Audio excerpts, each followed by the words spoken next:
Les Feldick has 20 years in Iowa, Oklahoma, and Texas. Les Feldick's unique style of Bible teaching has made the books of the Bible come to life. When Les is teaching, it's so interesting that people say time just seems to fly by. And now, here is Les Feldick. Good afternoon. Good to have everybody back and see you're all ready to go. And once again, we just want to welcome those of you watching on television. For those of you who may have just tuned in the last week or two, we're just an informal Bible study.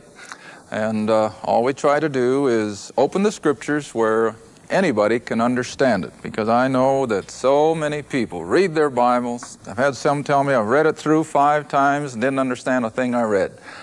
But we try to change that, help people to understand what it's really talking about. All right, now we left off last program, you remember, with the great image that Nebuchadnezzar had constructed of himself, more or less, huge, made of gold, and how he tried to more or less amalgamate all the religions of his day under a worship of himself. And then we took you right back to Revelation, where the Antichrist and the false prophet will do much the same thing during the tribulation.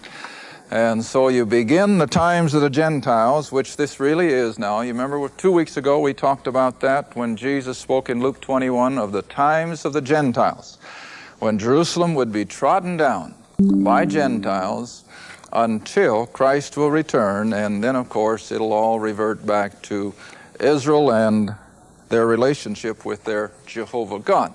But now back, if you will, to Daniel chapter 2. And we're going to drop right down again to verse 31, where Daniel begins to interpret this dream, recovers it and interprets it.